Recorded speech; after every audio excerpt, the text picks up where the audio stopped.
Culture.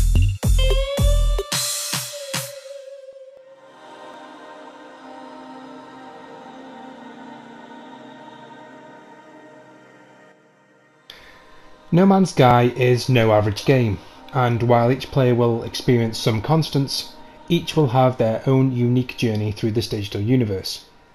With that in mind, this is no ordinary review. It's rather a collection of events, a diary if you will, of my first week with the game, and it's my thoughts on those events that occur within that week. Enjoy! It strikes midnight in the UK and I finally get to awaken on my starter planet. The area around me is green and red and brown, and a description of my location appears at the bottom of the screen that tells me it's raining acid dust. It's not the most welcoming of places, but coming from Stoke-on-Trent, I feel right at home. The start of No Man's Sky is not as smooth as I was expecting. No tutorial, no guidance, no explanation of the UI. You're just unceremoniously dumped onto a planet and the game expects you to start fending for yourself. It's all part and parcel of the whole exploration aspect of No Man's Sky, I suppose, but at first I found it quite jarring. I knew I had to fix my ship. The smoke billowing out of it and the continual reminders popping up at the bottom of the screen told me so. How exactly I was supposed to do that was still a mystery. Looking around, I saw a green question mark in the distance, so after having some fun and claiming the star system I was in the name of thumb culture, I set off on a walk. It would have been a relatively straightforward strut across an open plain, but being the clumsy so-and-so that I am, I fell through a shaft and into a cavern. After attempting and failing to jet back out of there, I was forced to take a small detour through a cave system. This gave me ample chance to get used to the UI system and to understand what resources recharged which exosuit and multi-tool systems. At first, the storage UI can be quite overwhelming, there's just so much going on, but it quickly became second nature. I merrily mined my way through everything in sight while heading towards the green question mark in the distance. When I reached the question mark, I quickly realised this wasn't where I was supposed to be headed in order to fix my ship. Aside from a group of pros which I quickly dispatched with my new boltcaster attachment, there was little more than a few structures at my first ever waypoint. A bit of a disappointment really. But by this point my ship and exosuit inventory were full of resources, most of them useless, and I still had absolutely no clue on how to fix my ship. I needed Carite sheets, and I hadn't stumbled across any so far. I had no clue what I was doing wrong. After destroying a few more drones to vent my frustrations, I paused the game and went to make a cup of coffee. Returning to the game, having recharged my own personal life support system with caffeine, I took a wander. I discovered a few species of aliens which I dutifully named after my thumb culture companions, and sat poking around the Destiny-esque menus and UI again, just in case I had missed anything. And I had. Crafting. I didn't even know that crafting was an aspect of No Man's Sky. I probably should have watched more trailers going into it. I wish I had recorded the sigh of exasperation that escaped from my mouth when I realised I would have to craft things. What's worse is that I had all of the resources necessary to fix my ship, and I had had them for over an hour already. I just hadn't realised yet. So strapping back to the ship I went. All patched up, I was finally ready to take to the skies. It was then that I realised that Hello Games must be fans of X-Wing vs TIE Fighter, because No Man's Sky uses a flight control scheme that has been barely used for a decade. Using the shoulder buttons of the DualShock 4 to rotate, while using the left stick to turn, is something I've not done since the 90s, on the PlayStation 1, but felt very comfortable here. Unlearning 10 years of muscle memory, I decided to explore planet thumb culture a little more before setting off for the stars. It was here that I discovered how much of a rabbit hole and time sump No Man's Sky aims to be. Having explored all but one of the waypoints on my starting planet, I opened up the menus option to discover I had only discovered and identified 68% of the planet's flora and fauna and locations. 68%! For an OCD completionist like myself, this was a kick in the genitalia. I had scanned everything I had come across, and I still had much more to uncover. It was then that I noticed a group of 3 butterfly things dancing in the sky above me, and another 4-legged beast on a ridge ahead that I had not scanned. The internal battle I had right there and then was a battle for the ages. Do I stay here and potentially spend hours chasing these butterflies, or do I venture forth into the infinite galaxy above? Fighting down my compulsive urge to reach 100% on planet thumb culture, twitching as I did so, I hopped to my ship and left the atmosphere, and flew straight into an asteroid belt. Who knew space was this full of junk? Looking around without any real guidance, I decided to head towards the nearest planet in the Thumb Culture Nebula. This took me longer than I was expecting. Jumping between boosting and hypertravel and guiding the ship towards a little blue marker that appeared on the planet's surface without crashing felt clunky and far more difficult than it probably should have been. 3-second arrival times became 30-second arrival times, and then 1 minute arrival times, and then 30-second again, and then 3 seconds again, and it was very, very, very confusing as I attempted to guide the ship, but finally I made it. My second planet. I landed and made my way to the blue marker, annoying some drones on the way and finding gold for the first time in the game.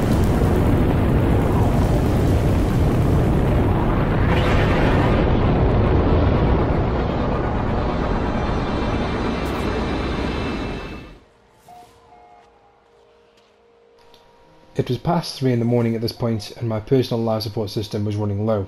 I was tired, and I couldn't be bothered to find an easy way to this waypoint, so I just jumped off this cliff. I had to be up for work in about 3 hours' time, and no amount of carbon or iron would keep me up at my desk all day. I called it a night and headed to bed, but the last thought that went through my head before drifting off to sleep was the same thought I had had before starting the game. What the hell do you actually do in No Man's Sky? After consuming a massive pizza and putting the kids to bed, it was time to embark on my second session with No Man's Sky, and over the next 5 hours the pieces started to fit together, and the beauty of the infinite universe that Hello Games have created started to show itself. After activating the transmission beacon on my second planet, which I dubbed Planet Snot because of its overriding green colour, I was directed towards a settlement. A small flight later and I was meeting my first alien, and was handed plans to a warp drive, or hyperdrive. It was then that I realised that this probably was a scripted event, and that every player would have to go through it. I have to commend Hello Games on how well they made this feel like something that I had uncovered myself, and just stumbled upon, rather than via their gentle guiding hand. This trend of barely visible guidance continued from there on in. Once I had wandered around Planet Snot for a little while, collecting the necessary crafting materials and meeting the indigenous lifeforms, I equipped the hyperdrive to my ship and was directed to the nearest space station. Here I met another alien who was much more friendly than the first, and was very happy when I gave him some carbon. He or she, I'm not quite sure which, even burped on me. I'm guessing that was some kind of friendly gesture. Anyway, after a few trade deals selling on some of the valuable junk items that I'd accumulated all over my travels, I fueled up my warp drive or hyperdrive and travelled to the distant stars. Opening the intuitive star map, No Man's Sky set my default path towards the centre of the universe, another gentle nudge in a direction that was barely noticeable, so I dutifully obliged by heading in that direction at warp speed. It dawned on me that, so far, I had not been met by a single loading screen. While mulling it over, I kind of realised that this, the warp screen, was a loading screen.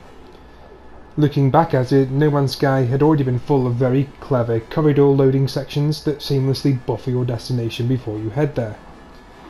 Another piece of technical magic by Hello Games that maintains the immersion and never slows you down. Dropping out of warp, I arrived at a new star system. My objectives changed at the bottom of the screen because my warp drive, or hyperdrive, was now out of fuel. And if I ever wanted to reach my preset destination in the middle of the universe, I would need some more. More crafting was required. Yawn. It was now just past midnight, so rather than spending my time desperately trying to gather the required materials, I thought I would have a small meander through this new star system to see what I could see before bedtime. After I got blown up in this firefight with a few aggressive ships and had to respawn at the space station, of course.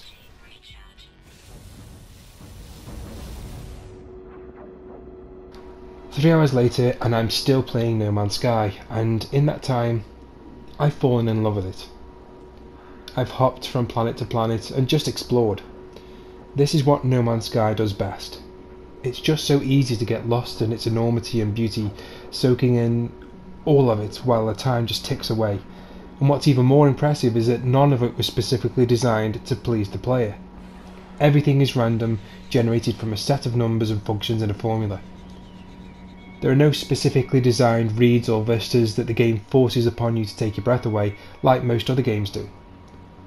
When you do stumble across something that's particularly beautiful, like a place of amazing, colourful brilliance, a place that makes you stop and go, wow, just wow. It's incredible to think that you are likely to be the only person to ever stand where you are standing and to witness what you are witnessing. It's mind-blowing.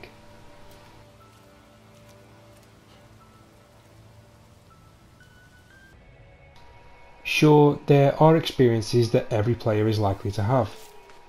After 9 hours of play and only 2 star systems, I'm already starting to see some repetition. I've been to 2 almost identical outposts. I've fought the same sentinel drones on numerous planets. The Gek, the alien race that seem to have outposts everywhere, don't seem to have the ability to stand up and go anywhere. They just sit in their chair waiting for you to turn up. But this repetition is the structure around which all of the random beauty can bloom. Stumbling into creatures such as this feather-covered cow-turtle hybrid thing that looks like something out of Lorne Lanning's Oddworld make all the crafting and repetition worth it.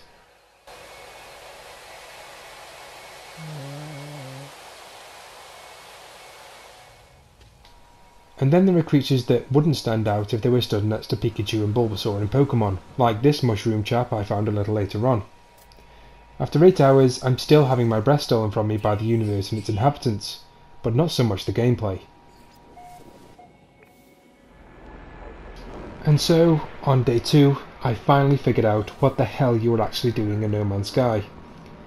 The gameplay loop has slowly unveiled itself to me, and now I know where I'm heading and how to do it. To warp, explore, meet aliens, learn the Gek language, craft and upgrade your kit, and then warp again in the direction of the centre of the universe. Rinse and repeat. How long No Man's Sky can maintain its air of mystery and exploration remains to be seen, but for the moment, I'm very much enjoying it. The combination of late nights playing No Man's Sky and early morning rises to go to work had taken its toll on my immune system, and on day 3 I awoke with a cold. Woe is me. After powering through an 8-hour shift in the office, I filled myself up with medication and managed to load the game back up once again. Feeling a little sorry for myself, I wasn't really in the mood to get back into the grind of collecting resources and crafting warp cells, so instead I decided to do my own thing. I decided that for the time being, I would paint myself as a galactic trophy hunter, searching for the perfect hunt. Basically, I wanted to be part Han Solo, part Pete Postlethwaite's character from Jurassic Park 2. This is one of the great aspects of No Man's Sky.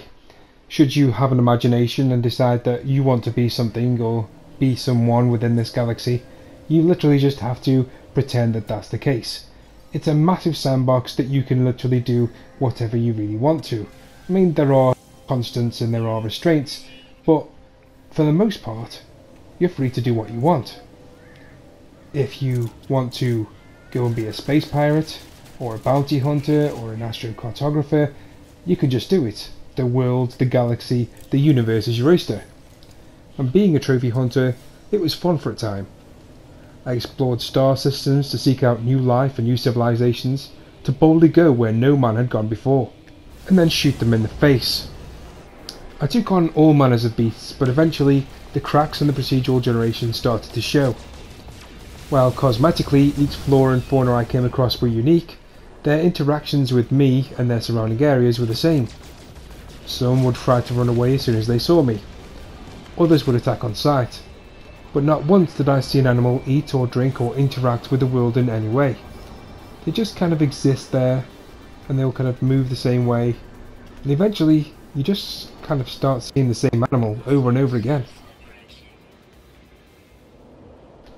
And after another 4 hours exploring, the uniqueness of each planet, each galaxy and almost everything else in No Man's Sky did start to feel only skin deep.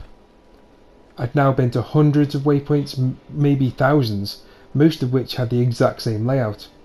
I blasted away a door at an installation and switched off an alarm more times than I can count. The messages were different, but it was still very boring. There were still surprises to be found, but they were becoming less and less regular. This Gek ruin, which would look at home on the side of a mountain in Tibet, was one of them. Having spent almost all of my resources hunting down creatures, I was forced back into the gameplay loop of crafting and resource gathering, and having filled my imaginary wall with imaginary animal head trophies, I returned to the task at hand: getting to the centre of the universe. It was shortly after dropping out of warp into a star system that the first surprise of the game happened. This was about 10 hours in, by the way. Atlas was calling me. I was directed to a monolith, similar to the ones I'd visited time and time before, but this one asked me to obey it. It put a new waypoint marker in my star map. Suddenly I was beset by a choice. Do I proceed on my way to the centre of the universe, or do I follow the mysterious instructions and head in exactly the opposite direction? I decided to sleep on it and headed to bed. It was going so well. Even with its obvious flaws, I was enjoying my time in No Man's Sky. That was until day 4. Glitches, crashes, freezing up, they all started to rear their ugly head. Having travelled over half the way along the yellow brick road to the centre of the universe, I didn't fancy turning around and heading in the opposite direction towards Atlas, so I decided to stay the course. After waiting for 10 minutes for the game to load, I realised that I needed more warp cells, so I went resource gathering. Then I got my head stuck in the roof of a cave. My head got stuck in the clipping or something, I just couldn't move. I spent 15 minutes trying to get myself out, but to no avail, so I had to restart the game and lost a lot of my progress. The random generation and relative freedom to move wherever you want to in No Man's Sky means that sometimes you go through peaks and troughs of interest and quality. Here, I hit a trough. I visited several planets all back to back that looks like something out of Gears of War, all grey and brown and barren, and they had very little flora or fauna, and to be honest, it started to get a bit boring. The random generation does have this often painful side effect. Moving from star system to star system as quickly as I could craft, I eventually walked right into the middle of a space battle. And I mean that literally. I dropped out of warp inside a capital ship and my health was slowly eaten away until I was forced to respawn. I rage quit right there and then. The centre of the universe is so close, but my patience is starting to wear very thin. Day 5, and I've spent most of the day jumping from planet to planet, meeting aliens and generally having a very chilled out time. The only time I've moved from my reclined position onto the edge of my seat was when I landed on a Sol planet, an incredibly dangerous rock that was constantly beset by storms, extreme freezing temperatures and aggressive sentinel drones.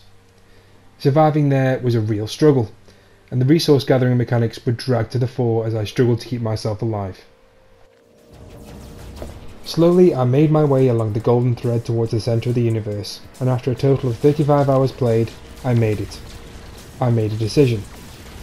I didn't actually make it to the centre of the universe. I almost made it. I got as far as 2 warp jumps away and I had plenty of warp cells to spare. But I stopped. You see, I realised that my most favourite moments with No Man's Sky had been when I wasn't desperately heading towards a goal. They were when I was meandering, wandering, just milling around taking in the scenery. So I turned around and headed away, any direction. Whichever name took my fancy, I was heading away from all of the game's indicated waypoints and having the very best time. I no longer cared who or what was waiting for me in the centre of the universe. I just wanted to explore. I wanted those moments of sci-fi beauty that left my mouth agape over and over. The release version of No Man's Sky is a difficult beast to review because, with all the will in the world, it's impossible to know if you've seen everything, and, to me, it's at its very best when it's showing you something new, something jaw-droppingly beautiful or odd or funny. That's the reason why it's so damn addictive. You go through 3 hours of trudgery exploring bland planets with nothing new to see. You turn the game off and an hour later you're craving to play it again. You crave that feeling of accomplishment when you uncover something new and exciting.